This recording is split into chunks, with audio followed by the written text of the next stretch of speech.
Hi, this is Deborah from the Labyrinth, and today I am at the House of Spirits. And I'm going to do this video on Ouija boards because, you know, 'tis the season, it's October. Now, I want to go over Ouija boards because a lot of people have a misconception about Ouija boards. That, oh, if you use a Ouija board and you open the door, you're going to get something evil and all that. Well, those are for the wannabes, okay? Now, I've had a lot of people come into my store that want to get the Ouija board for Halloween. Well, I would not advise that. So all you young people, don't use a Ouija board unless you know what you're doing. Because what happens is, number one, you're afraid, you're expecting something negative, so you're going to draw it to you automatically. Second of all, you're not setting up any kind of protection whatsoever against anything negative. You're not calling anything positive, and you're using the wrong amount of people. A Ouija board should be used with minimum of 3 people. 2 people to work the planchette, and 1 person that's going to record what you're getting. So you don't have to stop and tell them, write it down, you see? So you need 3 people. The other thing that is recommended is that you put white candles the furthest away from the tallest person sitting at the table. So say the person sitting at the table is, I don't know, 6 foot. You're gonna put a white candle 6 foot away from that person, and that's gonna represent your protection. But personally, I've used 4 candles, 1 on the table, set up astral protection,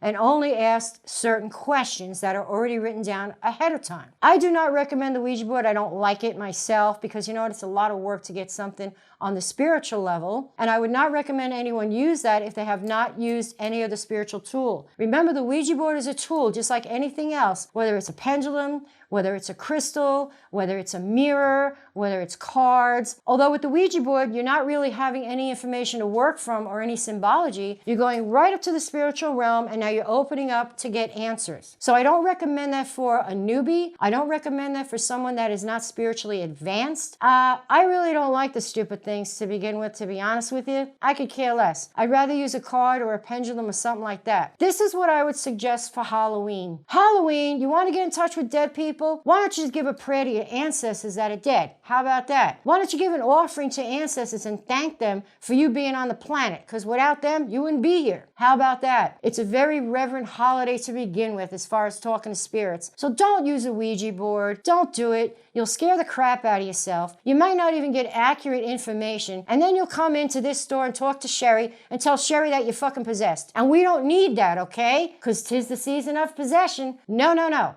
Don't use it, okay? Unless you're going to use it properly. Another thing for people that do want to use a Ouija board, you don't actually need a board. All you need to do is write the letters down, write yes or no, and there you go. You could use anything. Research Ouija boards of where they came from and different types of Ouija boards. You can even make your own. You can write it on a piece of paper and use a glass that's upside down. There's a lot of things that you can do for divination as far as using the letters. They even make mats now that you could use. So research it before you do anything. If you have any questions, let me know. And no, it's not evil. It's a tool. You can use a hammer to bash someone on the head, or you can use it to put a nail in the wall. It's a tool. So don't go, oh, the Ouija board's evil. No, it's not. It's the inexperienced moron that's using it. Keep that in mind. Leave a thumbs up, a thumbs down, leave a comment. Don't forget to subscribe. And if you need to call me, give me a call at 239-939-2769. And I'm here at the House of Spirits on Fridays and Saturdays. Thank you, and happy Halloween.